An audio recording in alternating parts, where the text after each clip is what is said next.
It's crazy, but yes, has Vladimir Putin gone too far? Has he gone too far? That is the question that people are asking, and the answer uh, really is going to be answered. There's going to be an answer. We are not. People have to realize it. There is no way that what's been happening can continue. Okay, there's just no way it can continue. People need to understand that we're in the last days, and if we don't give our life to Jesus Christ, if we really don't get right with God soon, we're going to face these incredible situations. Well, here's what we found out about Putin. Russian President Vladimir Putin's partial mobilization of some 300,000 reservists to bolster the withering Russian forces in Ukraine was not a popular move at all. Cities all around Russia saw their biggest anti-war protests since Putin launched his invasion of Ukraine in late February. And the panicked Russian men rushed to the border or scrambled to buy remaining extremely high-priced airline tickets to leave the country. And there's just very few destinations that are still welcoming Russians right now in the world. Google search trends show a spike in queries like how to leave Russia, even how to break an arm at home, raising speculation that some Russians were thinking of resorting to self-harm to avoid the war. Russian pro-war nationalists, meanwhile, wanted universal conscription, but even this limited mobilization is likely to be highly unpopular with parts of the Russian population. Britain's Ministry of Defense has assessed the situation yesterday, saying Putin is accepting considerable political risk in the hope of generating much-needed combat power. The move is effectively an admission that Russia has exhausted its supply of willing volunteers to fight in Ukraine. And the Defense Ministry added that the new muster of conscripts is unlikely to combat effective enough for months or numerous enough to reserve Russia's flagging fortunes. Has Vladimir Putin built up an iron grip on power over his 2 decades leading Russia? Could Ukraine be the answer? Could this be his Waterloo? Putin's asking young men to commit their lives to a flagrant war effort. That's risky, not only because it might not bring benefits on the battlefield, but because it's likely to provoke many of those men into outright opposition to the war itself. Samuel Green, a professor of Russian politics at King's College in London, England, wrote these words. He said, for the war's opponents, on the other hand, appealing to young married men looks like a clearest route to stifle Putin's plans. The public opinion won't tumble right away, says Pollock, but he says the mobilization will be gradually expanded, society will slowly become irritated, and people will lose faith in their leader. Vladimir Putin's partial mobilization was the careful balancing act of a leader under pressure who is trying to, one, please the hardliners and Russian mill bloggers, two, not displease the general populace, three, appease the military, four, give the impression he's not losing the war, says retired Australian Major General Mick Ryan. But what it really tells us is Putin and his military privately have accepted that they could lose this war. And his gamble here just prolongs the agony of the Ukrainian people without providing any real chance of a Russian victory. The whole world should be praying for Russia's victory because this is what, because there are only two ways this can end. Either Russia wins or a nuclear apocalypse. That's what the nationalist Russian tycoon, Konstantin Malovich, said at the Financial Times. If we don't win, we will have to use nuclear weapons because we can't lose. Does anyone really think Russia will accept defeat and not use its nuclear arsenal? Putin's latest escalation in Ukraine is no show of strength. It will probably only mollify his hardline critics in Russia for a while. And the Wall Street Journal is saying that Putin's announcement shows the war isn't over, and that his partial call up falls way short of a full war footing or a military draft that would enlist the sons of Moscow and St. Petersburg's elite and clarify for Russians that they can lose far more than the chance to eat at the now shuttered McDonald's. Over the past 6 months, an adaptation has taken place to the new conditions.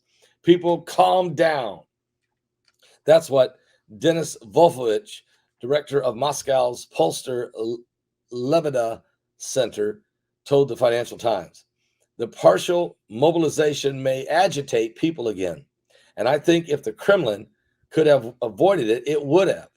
But the conflict has its own logic, and it has led them to take a very unpopular decision. And we don't know this mobilization won't work for Putin.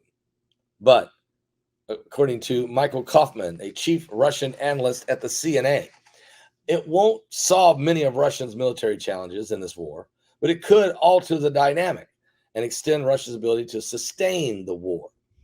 Fair to say that these are uncharted waters, and so we should take care with this is the same thing Hitler did.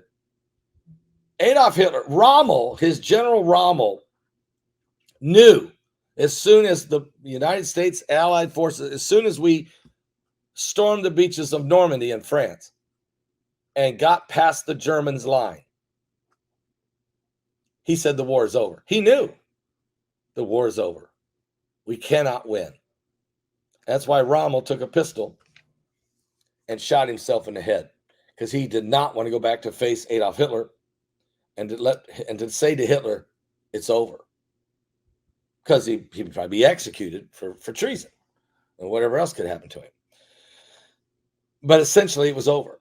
Yet we had to suffer through almost 2 more years of the war until finally, Hitler and his regime had to be put down. Putin has acting like this move right here by Putin acts like a similar scenario. Instead of realizing he can't win this war and figure out a way to negotiate an ending to the war, Putin is going for broke. And he's doing it at the cost of anybody and everybody's blood in front of him. He does not care how many Russians die. He does not care how many Ukrainians die. He does not care about Ukrainian population. He hates the West, and he's hell-bent on becoming Peter the Great. But he's going to end up being Vladimir the Worst. That's my opinion. It's an end of time move, an apocalyptic scenario, a no-win situation where if Adolf Hitler had the bomb, would he have dropped it? Of course. And if Putin's mentality, has he gone too far? Is he gone too far? Not just has he gone too far, but is his mind gone too far? Now, there's a lot of propaganda on both sides. So before everybody thinks that Putin's going to throw in the towel and give up, you got another thing coming. To be truthful, he's playing world-class chess, and the rest of the world is playing checkers. And this is a dangerous time. You heard Mike Around the World last night when I asked him the question, why in the United Nations did the Green New Deal, did the Green Initiative, the new Green Religion get put on the back burner by Emmanuel Macron and President Joe Biden and the whole world? It was supposed to be front and center, the biggest problem in the world. It got put aside. They said, we got bigger fish to fry. What were they? Was it Israel's offer of a 2-state solution with the Palestinians? No, it was what Mike answered it. It was nuclear annihilation.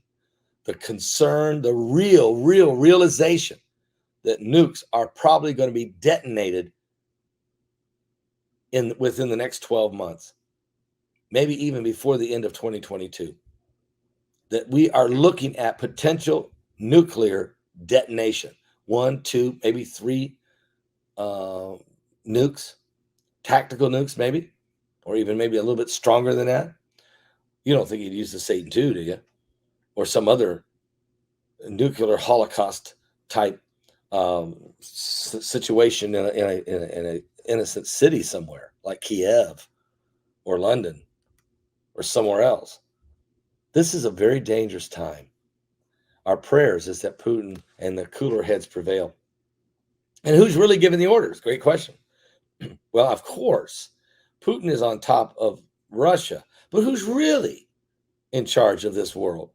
Who's really calling the shots? How many secret societies are involved? How many families of the Illuminati are actually pulling the strings? Who's putting the pressure on Putin to continue to do what looks like an insuperable solution? And how is this going to play out? And what does the Bible say about it? Well, we know who the God of this world is.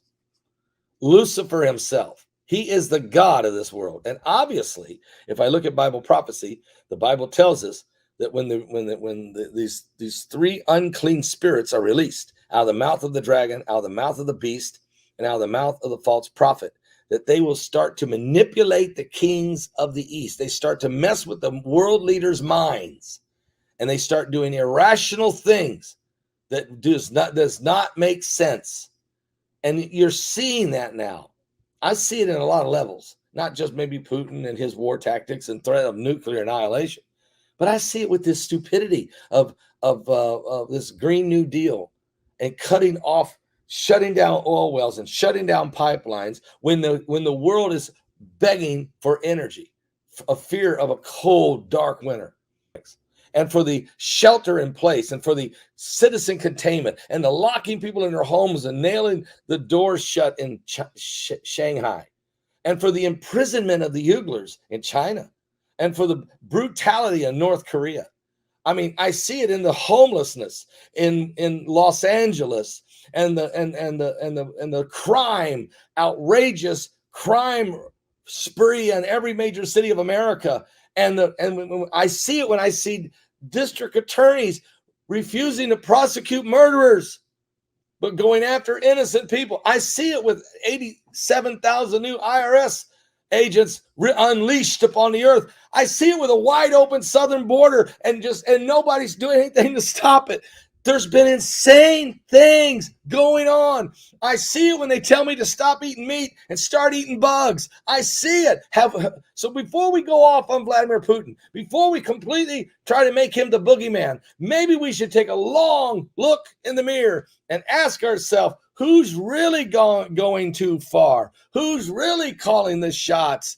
And we will see his name is Lucifer, Satan, the God of this world, and his principalities and powers and manipulation of the human race to try to bring about the world's demise. All of this just before the coming of Jesus Christ, who will put an end to it all. Believe me, he will put an end to it all. I'm going to ask you a question. Are you ready? Have you been saved? Do you know what's going on? Are you willing to accept the fact that we all need a savior, that we all need to be set free? Are you serious? Are you serious? Are you serious?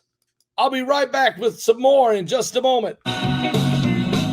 Mission Temple Fireworks Stand. Are you serious? I saw a black man with a Bible and a sparkler in his hand. He was holding a tent revival and running a fireworks. We need a revival. He said the end of the world is coming, so you better get on your knees. Today bottle rockets 2 for 1, but salvation's free.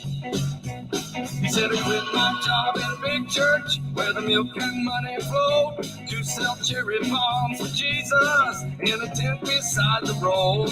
I ain't in it for the money, no cars they pass on by, but I paid rent on New Year's and 4th of July. Here at the Holy Ghost, Big Bang Theory, Pentecostal, fire in the stone, Mission Temple Fireworks Stand.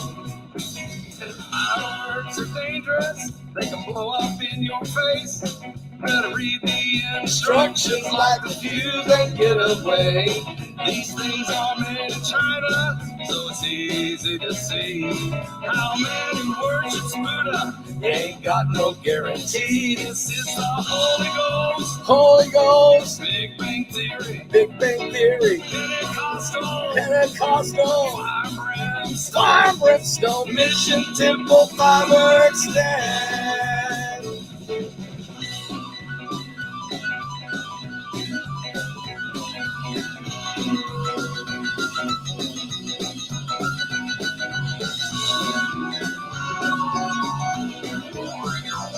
He said everything I'm selling, it's all going up in smoke. This world is like an atomic bomb, it's ready to explode. When the trumpet sounds and the Lord comes back, I promise you one thing: I'll be a human bottle rocket, And I'll go out with a bang.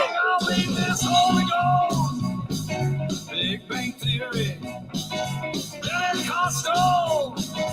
Fire brimstone. It's Mission Temple Fireworks Stand.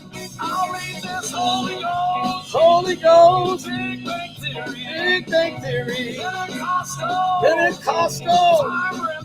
Fire brimstone. Fire brimstone. Mission Temple Fireworks Stand. Mission Temple Fireworks Stand. It's Mission Temple Fireworks Stand.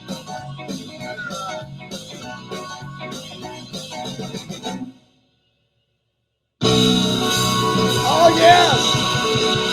Oh, yes. Are you serious? Hey.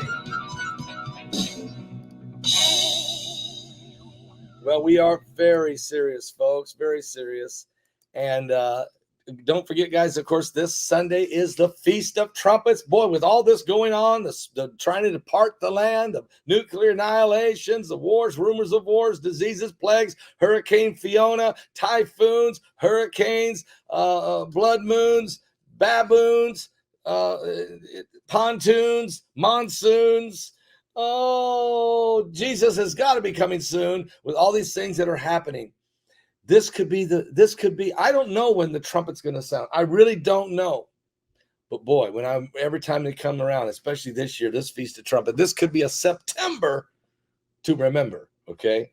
You don't want to be left behind. Anyway, send in your Feast of Trumpets offerings. You can send them in today, right now. But Sunday's the Feast of Trumpets. Sunday, we're going to be blowing the shofars and the trumpets. We're going to be celebrating the Feast of Trumpets. And, of course, a lot of folks are going to give their offerings on that day. No doubt about that. Sunday Night Live will be amazing.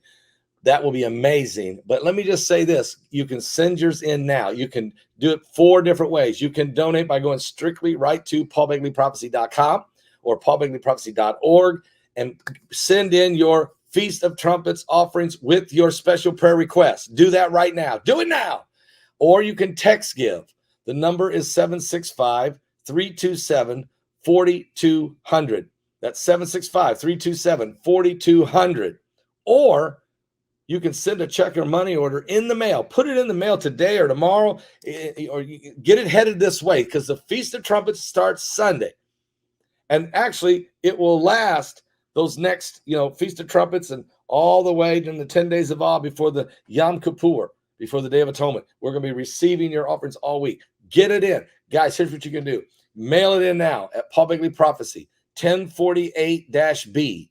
That's 1048-B, Sagamore Parkway West. That's Sagamore Parkway West, Box 33, West Lafayette, Indiana. That's West Lafayette, Indiana, 47906. That's 47906. Or pick up the phone right now.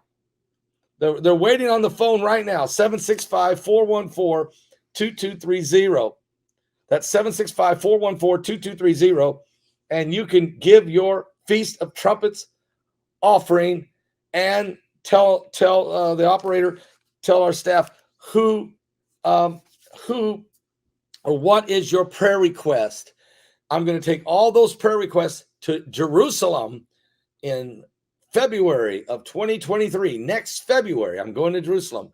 And already we're closing in on 60 people already signing up. I want to take 100 people. You can still go to Israel. You can still go. You got enough time. Let's get it done. There's 40 seats left. Let's get it done. Let's get signed up now. Get signed up now and be a part of probably the most prophetic time to be going to Israel. I'm serious. It's what a time to be in the holy city when you're this close to the coming of Jesus Christ. Wow. What if he comes while we're there? Why not? What if he comes before that?